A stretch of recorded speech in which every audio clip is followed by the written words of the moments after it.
Hey guys, it's Saria. Welcome back to my channel. Today's video is an ear tutorial of how I made this Iron Man Infinity Stone inspired set of Mickey ears. So without further ado, let's jump into the tutorial.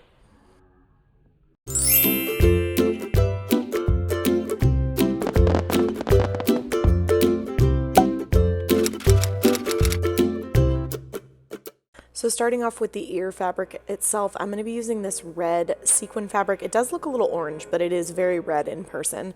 And I went ahead and used my largest cutting template, the ear cutting line template, and cut 4 of those out. I will also be cutting out 4 felt red ears using the same template. So the largest one that I have linked down below for you guys, and I'm just going to trace 4 of these on the sequin fabric and the felt fabric and cut out all 4 of them, so you should have 8 total. You will also need the smallest template, which is the foam and batting template, and I'm going to trace 4 of these onto some cardboard and cut those out as well. Now this is a step I don't normally do, but for this particular set of ears I did feel like it was very necessary to cover the headband. So using that same red sequin fabric, I am just rolling my headband across the fabric and just making a mark where I think it would best fit the headband. So this is why I don't do this step, is because I'm not very good at explaining it. But I'm just cutting a strip of fabric that I know is going to be long enough to cover the entire headband. So before I start gluing, I do test out the sizing and make sure that that's good. And next we will start gluing this fabric onto the headband. Now this can get a little messy, especially with the sequin fabric, because the glue will go through the fabric, which is why I wear these little silicone finger covers that I get from Dollar Tree, because it saves me from getting 3rd-degree burns while I cover a headband. But I start by folding over the bottom part of the fabric, and then I am just going and lining small amounts of glue and folding the fabric over into the glue. I am not going to put any sort of ribbon or trim inside to finish off the headband. I just don't feel like it's necessary, because that's not a part of the ears that you're going to see. But obviously it's your set of ears, so if you want to make the inside look a little more finished, that is totally your call. But I'm just going to continue along using the same method of just a little bit of glue at a time and folding the fabric over into the glue until I get to the end, and then I will flip the headband over and do the same thing coming back the other direction.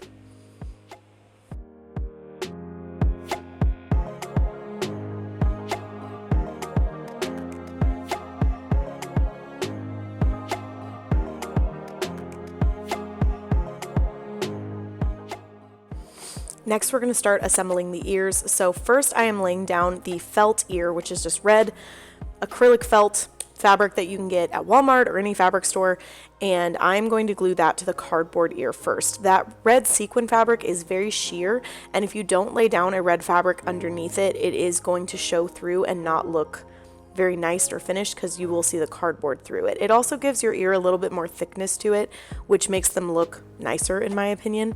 After gluing down the felt onto the cardboard, I'm going to do the same thing with the sequin fabric. I have done this like a million times on my channel, so I'm sorry if I'm going a little bit fast, but I always start in the center top of the ear, do a line of hot glue, fold over the fabric and tap it down, and then I work in relatively small sections all the way around the ear, and the last thing that I do is close up the bottom of the ear. When I close up the bottom, I snip it into 2 halves because I feel like it glues down better without puckering the fabric, and then I just fold over the fabric and tap it down into the glue. I don't have the footage of me gluing the 2 halves together, so I'm going to show you guys on this other random ear tutorial that I have, but I just apply a pretty liberal amount of hot glue, and then I firmly press down 1 half onto the other, and that is how you create one completed ear. Do allow for your glue to fully set and dry so that you make sure that it has a nice bond from 1 half to the other, and then I also try to make sure I don't put the glue too close to the edges to make sure that it doesn't ooze out between the ears. Once those are dry, you're going to go ahead and take your finished headband, and then I like to use my ear spacing template. I do have this link down below for you guys, and all of my templates are free.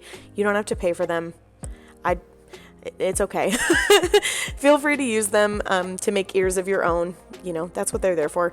But I am going to use that in order to get the proper spacing between my ears. This is the best way that I have found to make sure that they space correctly. Now, this particular set of ears is a little bit different because you are going to want to make sure that the ear is set all the way back on the headband. So normally I place my ears in the center of the headband, but for this particular pair, because of the extra headband we will be adding onto it, you need space. So you want to make sure that the back of the ear lines up with the back of the headband and that there is no ledge left over. I really hope that makes sense. For the trim on the ears, I'm going to be using this gold studded trim. I believe I got this from Hobby Lobby, but it might be from Joann's. Pretty sure it's from Hobby Lobby. I don't know why I didn't add the trim on before I glued the ears on. Normally I do put the trim first, then attach the ear, but I guess I just forgot. But I'm just going and adding glue and then wrapping the trim all the way around and tapping it down into the glue. I really liked the look of this trim. I thought that it really enhanced the Iron Man aesthetic that I was trying to go for. And then I'll just add the trim on the other ear as well. So next we're going to start working on the Halo Infinity Stone headband. This was tricky. I tried several different ways of doing this, and you're going to have to watch me like recover from mistakes. So first mistake is that when I bought these jewels, I went ahead and glued them together so that they would have a front and a back. So I've got two very large rhinestone jewels here, and I glued them together. Now, in order to attach it to the headband, the best thing that I thought of was to use zip ties. So I am using a zip tie. I snipped off the excess, and then I'm using E6000 to attach the jewels to the zip tie. Now, the tricky part for me was that because I already glued the jewels together, I really had to shove the zip tie into the tiniest gap between those two jewels. I am leaving a lot of this in so you guys can watch me do it repetitively, and hopefully that helps. But again, I'm just attaching a zip tie to the headband itself, and then I'm just pulling it as tight as I can. I will cut off the excess of the zip tie, and then I'll take the jewel and kind of shove it onto the zip tie using E6000. But I am going to go ahead and add all of the zip ties. At least I thought I did. I put 5 and then I realized that I needed 6. So you'll need 6 zip ties for this, and then you'll need the 6 colors of stones. But if you want them to show from the back, you'll need double. I bought mine off of Etsy, and I will have them linked down below for you guys. In order to kind of open up the bottom of the jewels, I did just take a poking tool and just kind of shoved it in between the jewel to make space for the zip tie, and then again just dipped it in glue and then shoved the jewel on, and then this is what it looked like when I was all done. Now the zip ties are not gold, obviously, so I'm taking some gold metallic paint and then I'm just going to hand paint that on there. I actually think that nail polish would work really, really well for this because the acrylic paint I'm using is a little bit sheer. It still works, but if you have gold nail polish, that would also work really well for this part of the process. So next we're going to attach the halo headband, and this is obviously after letting all of the jewels dry, because E6000 I do suggest letting it dry for at least 24 hours before moving this headband around. Attaching it was also kind of a problem-solving thing for me and just trying to figure out the best way to do it, but I hot glued it down knowing that would not hold, and then I took some red ribbon and used it to reinforce the hold between the two headbands. So I am wrapping it around really, really tightly and then gluing that into place.